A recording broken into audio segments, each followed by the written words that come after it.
All right, welcome back. This is Money Misfits. I am Professor Heath, and I am here with Coach Hansen Sekona.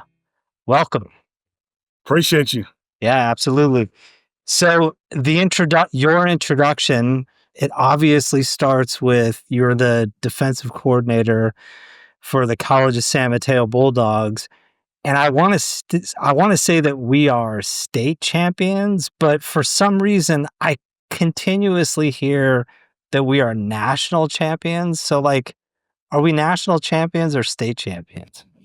It's so there's another conference, another league outside of California. So, and a lot of this stuff comes down to power rankings, and um, the guy that does it all, I have no clue who he is. So it comes down to power rankings, but they ranked us. We tied with Hutchinson's, I believe, out of Kansas, and yeah, we tied for first, and yeah, we got dubbed as the national champs. So That's sick.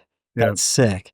Yeah. So you guys have been giving me rings, and I was telling Coach T, like, at this rate, like, I'm going to run out of fucking fingers for the rings that you guys have been handing out. So yeah, it's a great program. It goes way beyond football, and we could probably get into that a little bit later. But in addition to so you're obviously the defensive coordinator for our football team, but I want to say that, like, the reason that I wanted you to come on to this podcast was because I sort of think that your backstory and your journey is is really, really interesting. And not only is it just interesting on a standalone basis, but like when you start folding in some of the conversations that we've had around investing and money management, like, it just becomes way more interesting to me. And so I just wanted to give you an opportunity to kind of share your story. And another main reason why I feel like I'm blessed to have you on this podcast is that I really want to hear from your students and your players. And I'm having a hard time convincing guys to come on to the show and share their stories. Everybody sort of feels awkward about talking about money. And so I just need a few individuals to come on and sort of show how it's done. Like, we don't have to have everything figured out. I definitely don't have everything figured out. So, like, the fact that you decided to come on, I totally appreciate that. Yeah. Yeah, I'm you're a big part of our program, and you're a big supporter of the program. So yeah, anything I can do, but I can probably attest to all those guys. They probably think you're the feds, man. You're the IRS, and talking about money. They probably now think it's a red flag, and that's probably the reason why they don't want to talk to you. So, but yeah, you know, I jump in, and hopefully we get some of the other student athletes to be able to Nice. interview and be able to talk. So Nice. I appreciate you having me on. This is actually my Awesome. first podcast. Awesome. So, are you cool with maybe starting from the beginning, like your story from the beginning?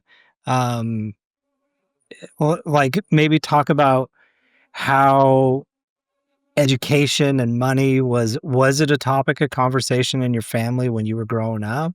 Was it expected that you were going to go to school? Did your parents ever talk to you about money? Did you talk to your friends growing up about money and education? Like, what's the backstory behind those two major topics? Um, just to start off, I come from a really humble beginning. You know, I was I come from a family. There's 9 or 10 of us, including me. So I got 9 siblings.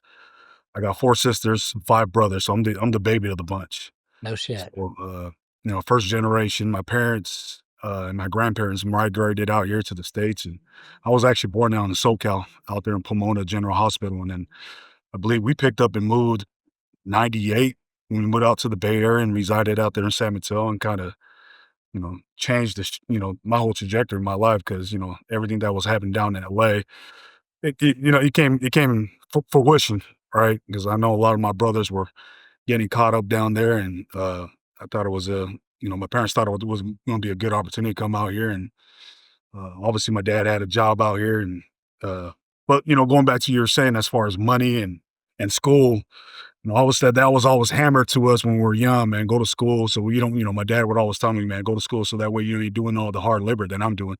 So I remember growing up, I was always doing construction. Growing up, outside of football practice, as soon as I was doing construction, I would go and practice. But so that's a little context of my humble beginnings. But as far as money, right? It wasn't everything.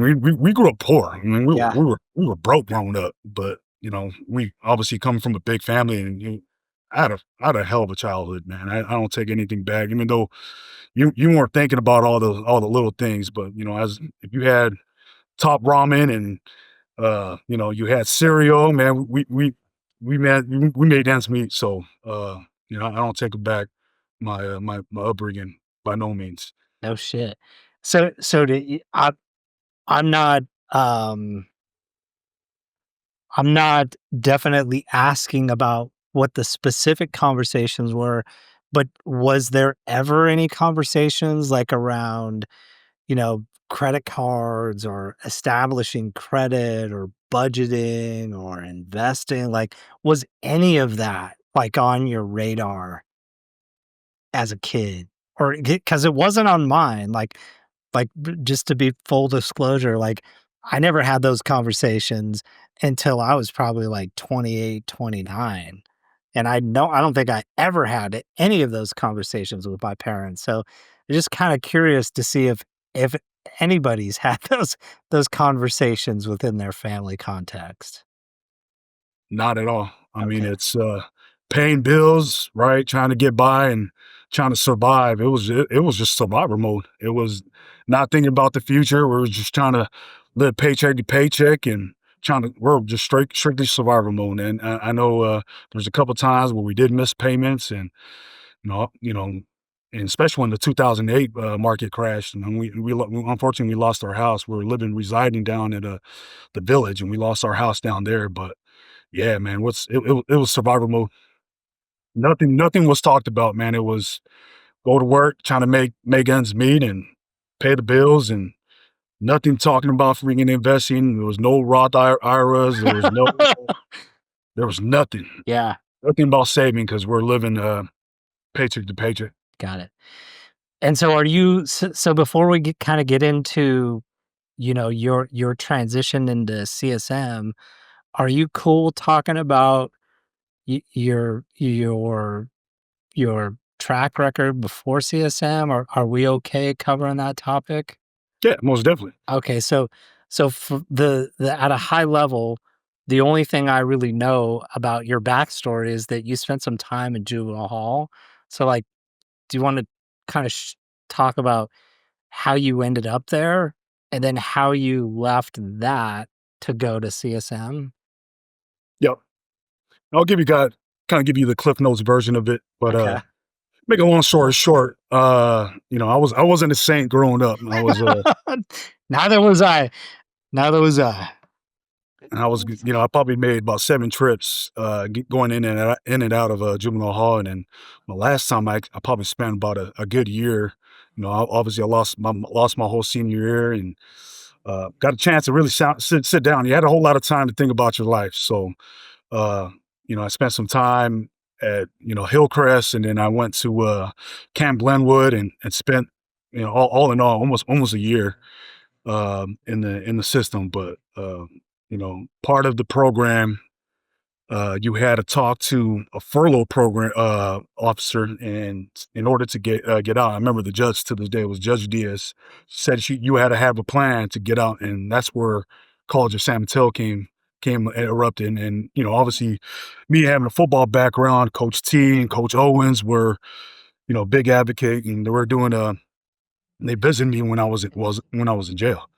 So, that meant a whole lot, and, changed my whole trajectory of my life. But, just petty crimes from stealing to assault and battery to, you name it. I was out in the streets, but, the last go around kind of woke my game up, and and, uh, and humbled me. But, just I kinda reflected back and sitting down in jail, and I just remember when mom visited me crying, and this is not the reason why we moved out to the US, and that kinda hit and, touched my heart, and, you know, that's when the school part, and then we couldn't even afford school, right? And it's like community college, obviously, is close to nowadays, it's what SB 893, I believe that's the code. They get school for free. So back then, I think it was probably $8 a unit. So school back then was fairly cheap, but if it wasn't for, Coach Owens and Coach T,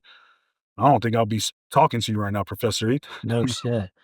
Yeah, so I didn't spend a lot of time in juvie, Yeah. but I went in and out as well.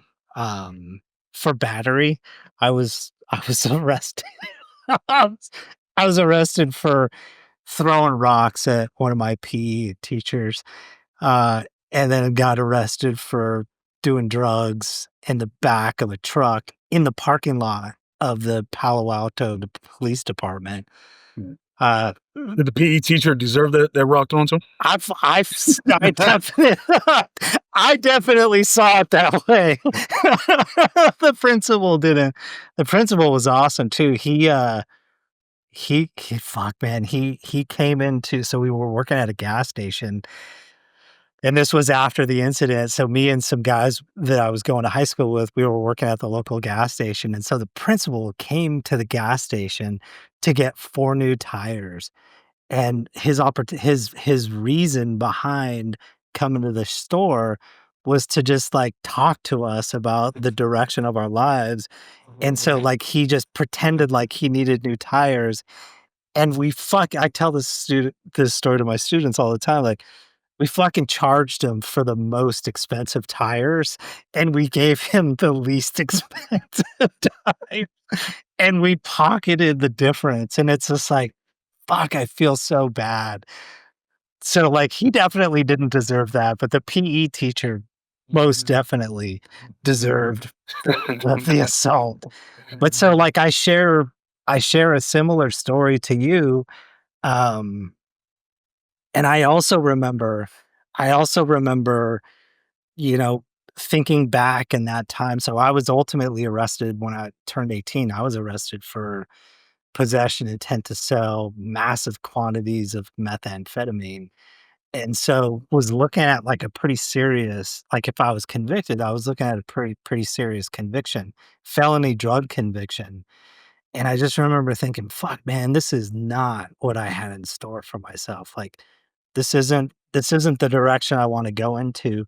But I had literally no idea where I wanted to go. And it sounds like you, on the other hand, sort of felt like CSM was a good, healthy step in the right direction.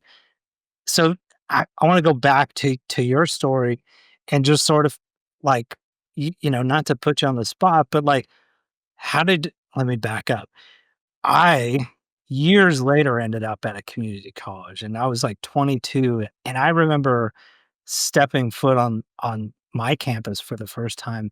And dude, I was scared shitless. I was like, I don't belong here. I'm not smart enough. Like everybody who was on the campus seemed like they knew where they were going and where they were supposed to go. And I just didn't feel like I had the capability to succeed in the classroom. I didn't know how the system worked. And so I'm just curious to know how you felt like coming to CS. I'm assuming you went to CSM, but coming to CSM, like, how was it for you, like coming onto this campus? Was it intimidating or were you just locked in on football and didn't really think much of the process? There was, school has always been a struggle for me, but, that whole attitude of gratitude, right? Yeah. So, going back to my case, I had, one of my cousins that was doing heavy time, and I always thought, man, I could easily be back in jail. So, fighting through that and knowing the situation that my cousin was in, obviously I got charged as a juvenile. So I was fortunate. My cousin was, obviously over 18 and he sat down for 10 to 12 years. So I always had that mindset behind me. I could easily be back in jail. So if, trading having my freedom, I have the luxury of having freedom. You know, school can't be that hard. So I always had that attitude. But you know, the beauty of all this stuff, and you know it too, as far as the support that we have here. You know, I was one of the guinea pigs for right in the end zone. Right. So we had uh, you know, obviously you got Tika James and John Kitamura, but back then you had James Carranza, and he was my teacher. And you know, we're kicking out the Shakespeare's and, you No know, shit. Romeo and the Juliet's and the Lord of the Flies that we read in high school. We're actually writing about stuff that we gave a fuck about, right? Who's going to be in 2007? Who's going to be the, you know, the number one draft pick? This is when Vince Young and Reggie Bush was coming out, and we had to do some research on it and annotate, set instruction and what have you. So they taught us the skills of writing, no different than, you know, coaches trying to teach the skills of tackling or getting off blocks or catching the football or throwing the football. So the skills was built over time, and I thought that helped me with the transition. Um, but just the support that you had at this college was immensely freaking helped me. Yeah. Was it was it very similar to what you guys are doing now? Because like, what you guys are doing now seems, like, extraordinary. Yeah. So are you a product of what I like, what I see when I come into the Built for Life program? Or was that the program that you went through, or was it sort of like in the beginning infancy stages of that? There was Built for Life before it even got coined Built for Life, No if shit. that makes sense. I mean, obviously, and this I'm quoting Larry Owens here. You know, football is a microcosm of life, and he would always, you know, spit game and game us up and throw us little nuggets about, you know, what we do. You know, what we do on the football field is just a small little frame of what happens in life. You know, you quit on football, you're going to quit on life. So it's going to be tough. You're going to get through some nicks and bruises. You're going to get hurt. It's that so what now? What mentality? What are you going to do next? Yeah. Right? Well, it's your relationship. You get a divorce. What are you gonna do? So what now what, right? So there are so many life lessons that we learn, but you know, over the years, have the opportunity to actually coach under a great coach named Chris Peterson at my time at University of Washington, and then we kind of plagiarized. I'll be frank with you. We stole that term, "Built for Life," when I came back. So I coached at Chris Peterson at UW in 2015-16 season. Then I went to coach inside backers at Portland State, and then when we came back, obviously Larry Owens, a longtime mentor for me, and he retired.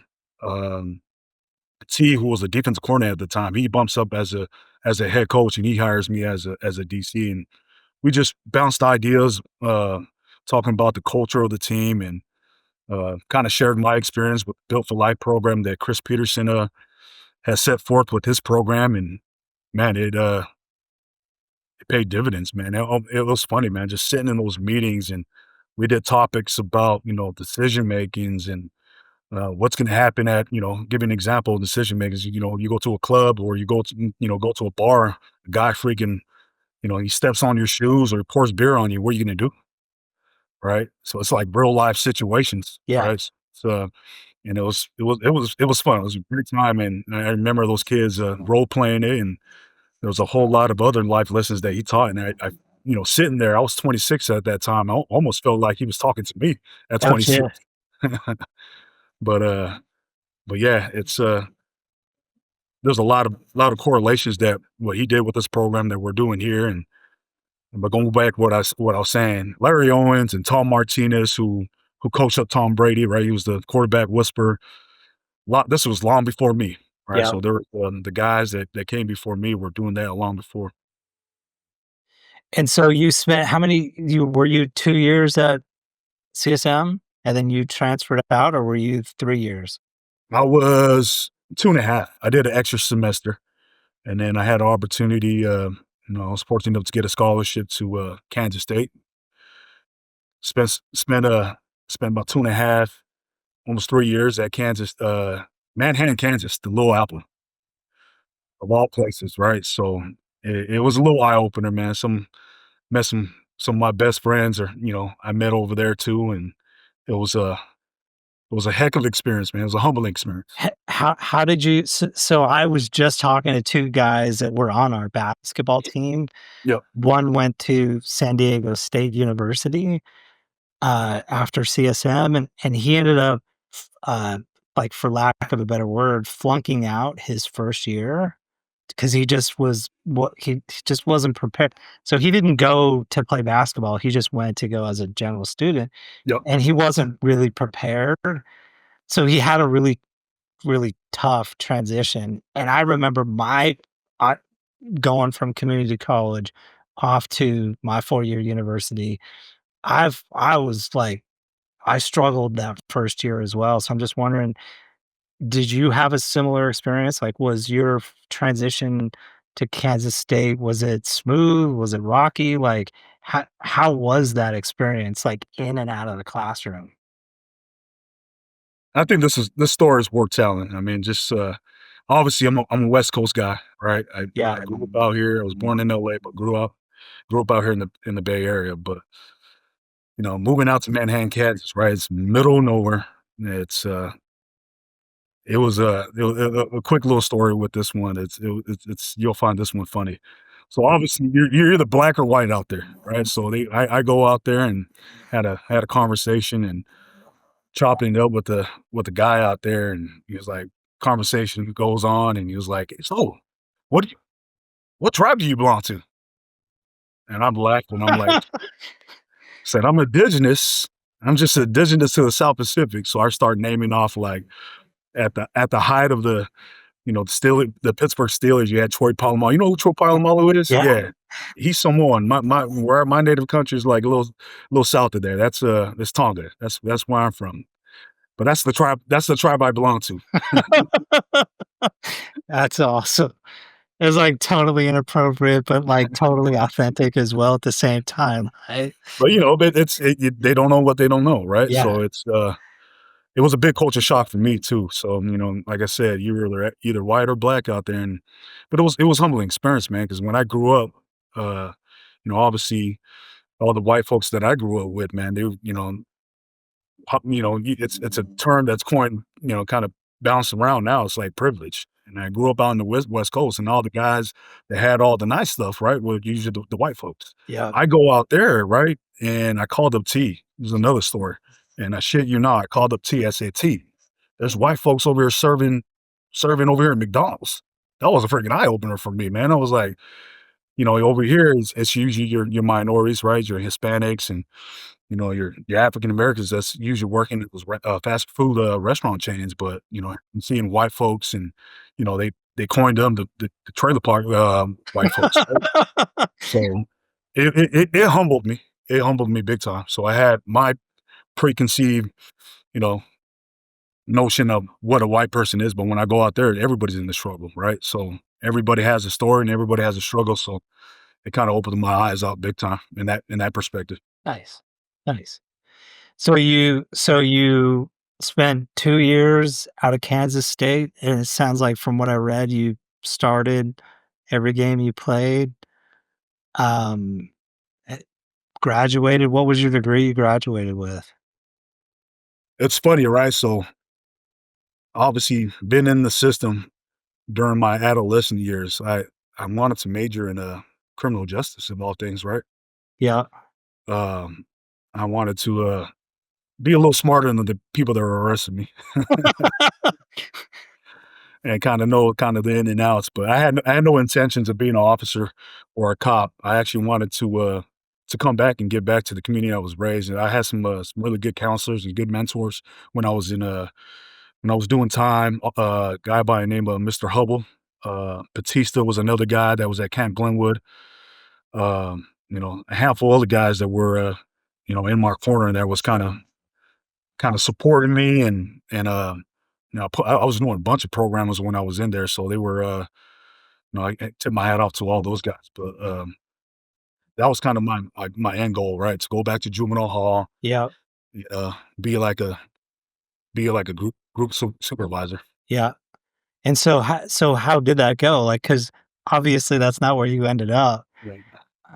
So was it were you disillusioned by something, or were you inspired more by wanting to be a coach? Because how did your coaching process or journey start when you graduated with the intention of maybe going and being a counselor? So, obviously, the economy was down. There was no government when I graduated. So I graduated in 2008, and I stayed an extra semester while my wife was, or at that time, it was my girlfriend at the time. She was working out there in Manhattan, Kansas, so I stayed an extra semester, and I came back in, like, that Christmas break, and I had a good conversation with our current head coach right now, Tim Tolick, and, that whole coaching thing, I got tricked into coaching. By Tim? By Fucking Tim. Tim. You talk about a salesman, he can freaking sell anything to anybody. But I got tricked into coaching. He told me, "Yeah, come up to practice, man. Come check us out. You'll be impressed with the inside backers that we have." Lo and behold, I come check out practice. "Hey, how about you go coach them up?" No shit. And that was my start of my coaching career, by getting tricked into by coming in as a potential visitor to You're be like, to be a "How do I coach. get this fucking shit off of my fingers, man?" It's fucking everywhere now. Yeah. That's awesome. So, yeah, I got tricked into it, but, it's funny that you asked as far as, then obviously there was no opportunity. No one was hiring at the state level, county level as far as, in the probation, department. So, you know, I was, kinda working some odd jobs. I was throwing boxes at night at UPS. I was working I got put on over there at Palo Alto Unified School District, and I was working at the academic center, so I was academic center coordinator. Did that for about 4 years, and, I was struggling during that time. Those are some Some lean rough years. times right there. So I did that about 4 years, right, throwing boxes and then commuting to Palo Alto and then coming back and coaching football. Football was actually my passion, so, I was living off 2 2-hour naps, and I did that for 4 years. No shit. Yeah, so, uh Fuck. So then you went to um, I don't know what your grad school looked like, but I'm thinking you went to grad school at some point mhm. around this point. How did that what was the impetus behind that? So I talked about, working at gun high school and talked about throwing boxes, and then I'm like, "Dude, I don't know how long I'm gonna be doing this, man. I think I'm gonna friggin' end up dying in this one of these trailers if I continue doing this." So, just some long talks with Coach T, and I talked to some of my other mentors that, the head coach that's currently at University of, Nevada, Reno, a guy by the name of Jeff Cho, right? I think he was coaching at UTEP at that time, and he was making his round recruiting, and he was asking if I'll be interested in a grad assistant job, and freaking turns out that Larry Owens had a good friend by the name of Bob Gregory, was the assistant linebacker coach at UW, and we had so many freaking connections at UW that I wanted to get my master's. So I knew I didn't want to work at the academic center for the rest of my life or throw boxes. So uh, you know, I fell in love with this coaching gig, and a lot of these coaches at the 4-year level, that's kind of that stepping stone that they got to do, kind of little rites of passage they got to do before getting a full time gig. Yeah. It's almost like back then, medieval times, you got your blacksmith and your carpenter, and I was what grad assistant was like a apprenticeship. Yeah. I got to learn how to be a coach, and I learned all my football 101 and all my X and O's through Larry Owens and Tim Tolick. But my experience at University of Washington, man, I learned the art of teaching, art to articulate, you know, what's going through between my ears and be able to articulate to, not the, I hate to say it, it's like obviously a lot of kids at the JC level, they're at the JC level for a reason. So, it's hard to reach kids. So how to get to them, and be able to, relay whatever is going between my ears and convey it in a way that makes sense to those guys. So, That's huge. That's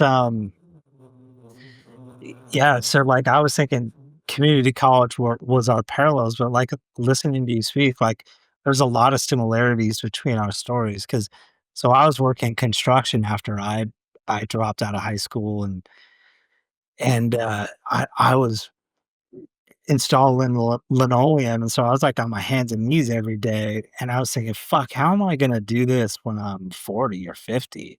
Like, there's just no my body's gonna break down, and at some point, I'm just not gonna be able to do this, and so, like, I need to fucking think of some other thing to do. I didn't really know what it was, but I was thinking, "There's no way I'm gonna be able to do this manual labor for the rest of my life," and it was, Yeah, like, kind of that thought was what inspired me to take the full-on risk to go back to school with a lot of pushing. So, I was tricked into going back to school, you were tricked into going to coaching, and I was totally tricked into going back to school. But it's the same thing. It was like, man, I can't see myself killing myself for the rest of my life. There's gotta be something more out there that you can do that's not so fucking labor intensive. And then also, like, I can dance circles around most people when it comes to certain aspects of accounting. But, like, when you get into the classroom, like, it's not really about your expertise in a particular subject. It's more about the art of, like, distilling down the most important things for people to digest and, like, feeding them in increments in a way that, like, gets them to the finish line. And so, like, teaching is it's a like, to me, it's very artful instead of it's just like, I know that we put a lot of emphasis on content, and that's important, but, like, the real good teachers or coaches are the ones that can, like, simplify things for students and also, empathize with students, right? yeah, So, like, I have kids that come into my class all the time, and it's like, man, anybody in their right mind would be like, "Who the fuck is this kid? What a fucking waste of time this is." But, like, man, I like, that's never really the thought that goes through my mind because I was that kid in the back of the class, and, like, had it not been for somebody who sort of believed in me before I knew even how to believe in myself, like, I never would have got through the process. And so, like, I'm definitely not gonna do that to any of my students regardless of, where you think they are, where you think they should be. So, yeah. yeah, so, like, just out of curiosity, like, what do you think gives you more enjoyment? Like, do you like the the analytical aspects of coaching a defense, or do you like the personal relationships and, like, seeing your students or your players, like, transition up and out of CSM and then ultimately do really well for themselves in the real world? Like, what do you think? I know the answer might be both, but, like, is there one that you, like, feel grateful for? When I first got into it, right? So obviously, with my background, right, trying to go back and give back, right, and majoring in criminal justice and wanted to go back to juvenile hall, Yeah, right, to give back to the community. I kind of see that in this room, right? Obviously, everybody comes from a different walk of life, and we get I get some kids that are from fucked up households yeah, and be able to connect. You know that whole saying. It's funny that you're talking about the teaching style. It just made me think of that quote.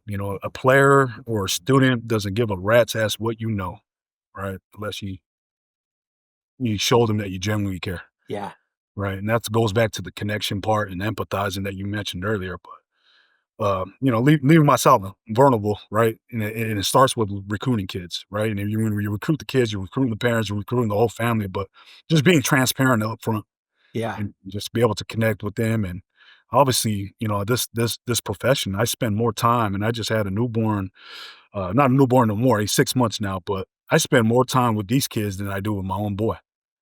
And, I hammer that to with these guys to show these guys that, I freaking, and I can say, after we went through 1 or 2 weeks, man, I can say I love you guys because that's we spend a lot of time together. And, that I think that carries weight. But going back to your question, the analytics part and the process of game planning and or seeing these guys transition out, it is both, but I find more enjoyment of the connection part. Yeah. And these guys going out to the 4-year level, I get a text message, "Hey, coach, man, just wanted to thank you." I actually, it was probably 2 Sundays ago, I ran into one of our student athletes, and, we're tough, blue collar, right? We're old school coaches here, Yeah. and we do it because we love them, right? Yeah. We get after the asses a little bit, but I had one player that I coached back in 2018, he comes up to me and so, "Well, coach, man, I appreciate you being on this. I can see why, after all these years, I see why you were." And that brings that right there, you can't put a price tag on, No, right? you can't. And, the whole analytics, and I think I like to think that I have the I'm competent enough to be able to go to the 4-year level and compete with the best of them and make a shitload of money. Yeah. But, I found my place here You because I think you you're changing. belong here. Yeah. Yeah, I changed a I lot. I We changed lives here. I had a friend who was like, "How the fuck do you teach at a community college? Like, don't you wanna go off to a 4-year university where you could teach, a higher level of kids?" And I'm like, "I would fucking hate that, actually." Like, Yeah, I belong at community college. Like, these are the people that I relate to the most. Like, I see myself, like, my like, who I was 35 years ago. I see him in, like, kids in my classroom all the time. yeah, Like, there's no way that I would relate to. I mean, I could dance with anybody at a 4-year university and anybody teaching at a 4-year university, but I don't relate to those students the same way that I relate to our students. Like, yeah. it's just a totally different mix. So there's no way I could see myself anywhere other else in community college. So I'm right there with you. And, like, a We lot got of we a got a lot lot of of kids kinda similar background, right? So we got a lot of the kids from broken homes and, I got my father that's currently doing 3 life sentences right now, and I got about more than I can count more than 10 guys that I can empathize with, and, right, they got a little edge to them, and I can see myself in these guys, and it's funny. We always talk about we joke around as coaches, man, like, PhDs, right, make good freaking football players, and it's the acronym is poor, hungry, and driven. PhDs, baby. So we used to have an acronym for PhDs, which was piled on, higher, and deeper. So I remember don't that? know. I don't wanna know the context of that one. Exactly.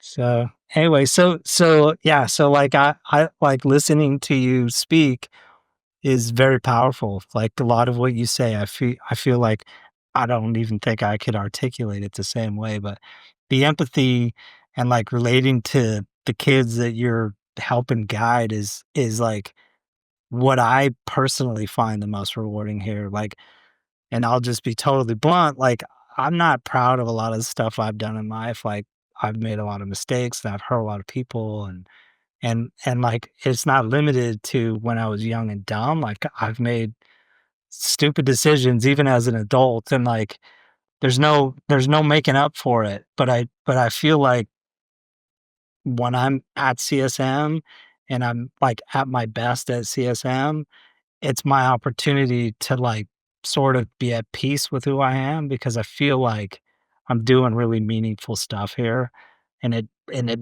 brings a lot of joy to me that I don't get on that in a lot of other areas. So, like, I'm with you on the whole CSN thing. Straight up, So straight let's up. so let's sort of end this with now just sort of weaving, I don't know, financial literacy and money management throughout your story. Like, you said you didn't really grow up with that in your household. So, like, and just, like, fast forwarding, not to let the cat out of the bag, but, like, you own a home, right? You are participating in the California pension program. From what I gather, you're also contributing to a Roth IRA, like Yeah. retirement. It sounded like you had your credit story sort of figured out. So, like, it sounds like you're pretty sophisticated when it comes to financial literacy. Where within where within that story did that stuff start taking place? And was it like a full data dump at one point, or has it been sort of a lifelong journey and just, Yeah. like, slowly picking up pieces here and there? Like, how does the financial literacy stuff look like?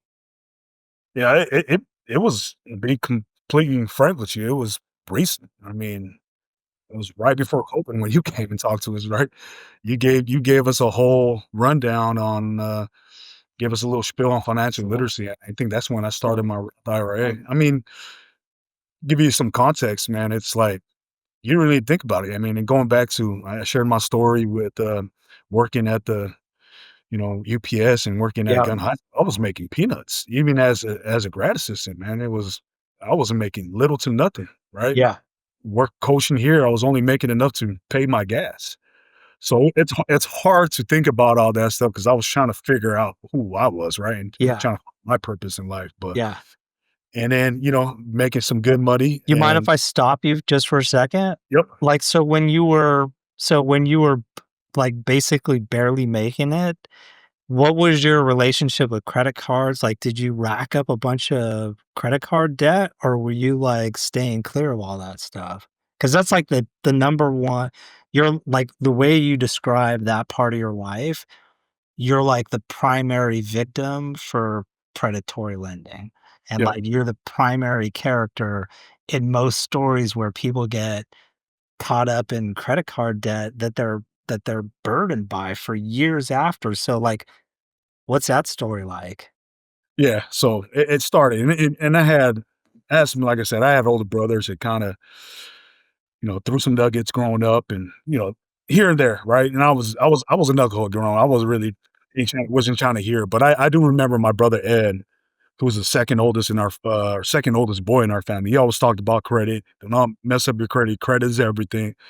And going into probably until I was like 22, and yeah, I had a great credit. I built credit with just simple credit cards, and I think I was sitting at like 720, 730, and then yep, I got preyed on by a family member. I bought a car. I'm not gonna throw any names out there, but Oh, shit. he faulted, and then fucking my credit tanked, and shit, man, I had a credit card, and I just ran it up and took it for what it was worth, and I just built up freaking more debt and freaking I and then I cleaned it all up. It's all in good standings now, and Yeah, it's a but teachable moment. Teachable moment. it's the classic fucking story, right?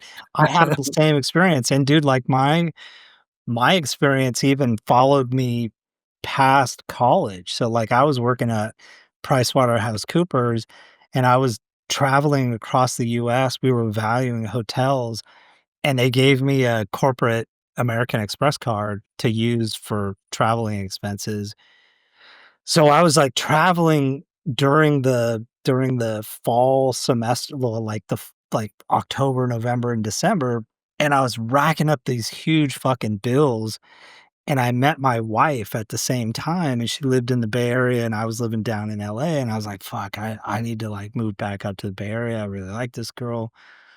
So I quit my fucking job at PwC, and, like, I left, and I didn't, like, file the right expense reports, so I never got paid for, like, the last credit card bill, and I had, like, thousands and thousands of dollars on this credit card bill that I couldn't afford because I just quit my job, and so, like, dude, it happens to even the most well-intentioned people, and it's such a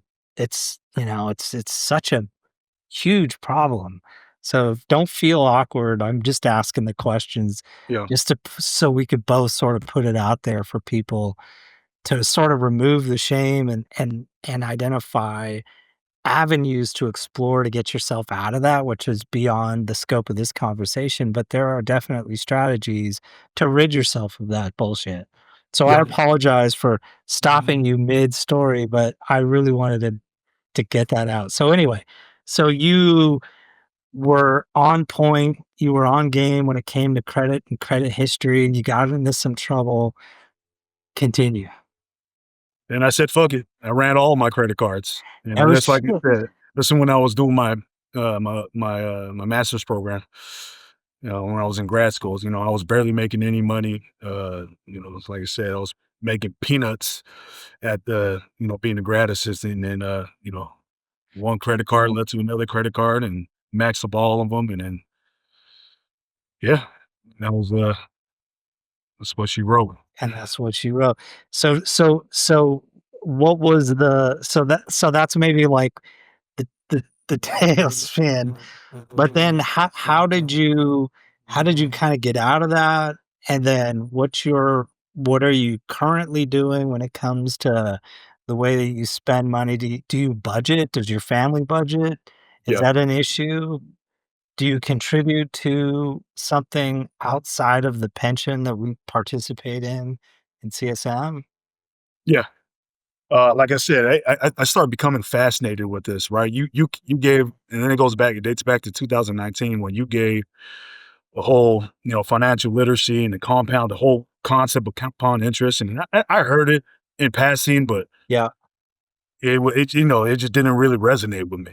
And then I was just like one of the student athletes, man. I was taking notes, and I was I mentioned Brett Pollock, who we work out with in that deal. He's a certified CPA, right? He's a certified personal accountant, and yeah, he gave me a book. I think it was a Dave Ramsey Total yeah, Makeover book, yeah, and I got to reading that book, and then it caught fire, and I kept on reading another. I read another book. I read another book. I read another book, and and then start to fix my credit, and then putting money away, saving for emergency funds, and you know, obviously, saving money, and budgeting, and starting with a zero balance sheet, and paying attention where my money was going, yeah, you know, especially with credit cards, right? You don't think about it, man. You're just swiping away.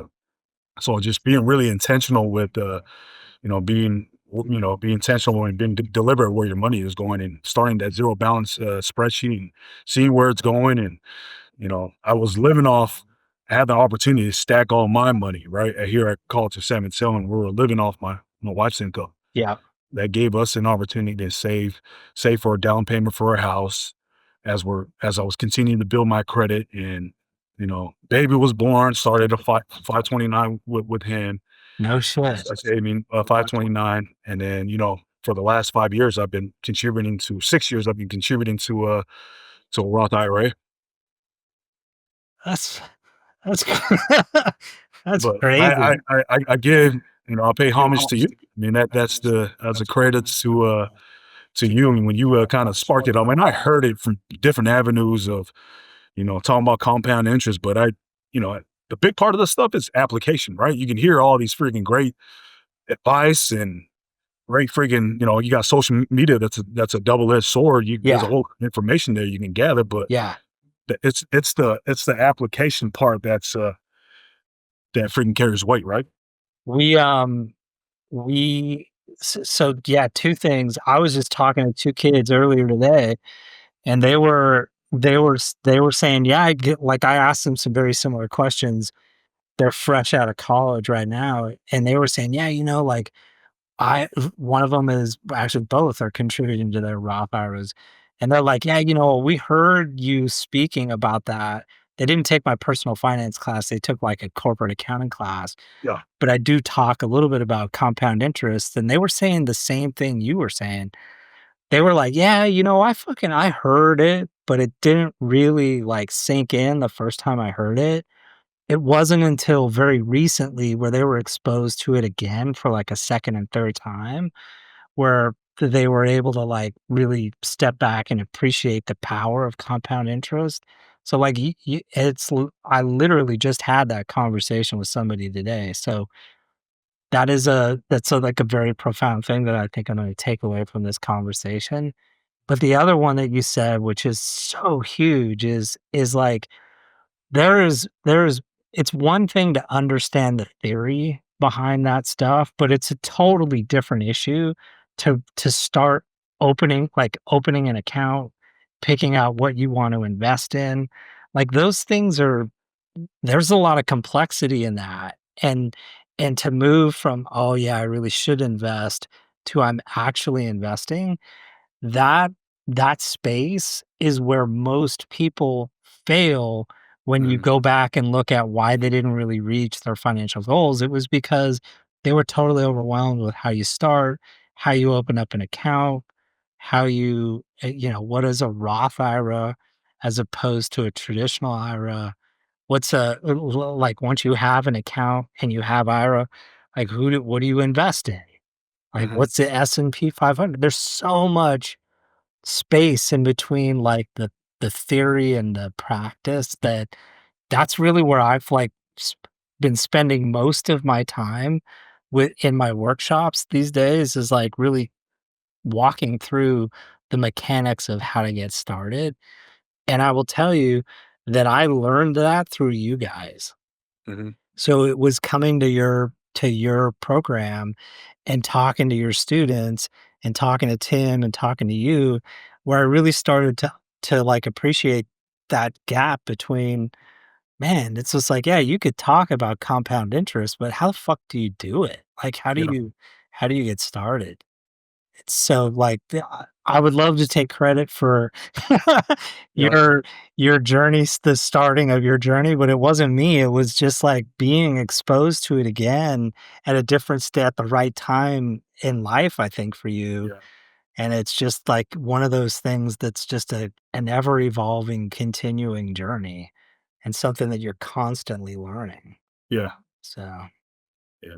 It's a cheat code, I'll say that. And it's, obviously I'm kind of still kind of a novice when it comes to financial literacy, right? But I'll say this though, Steven, I think this is worth mentioning too. It's, when my money was good, everybody has different beliefs and different faith, but I'm a firm believer of this, man. Giving, right, to charity or yeah, giving 10%, right? You know, the man upstairs only asked for 10%. Once I start doing that, I'll sit and give financially. no shit.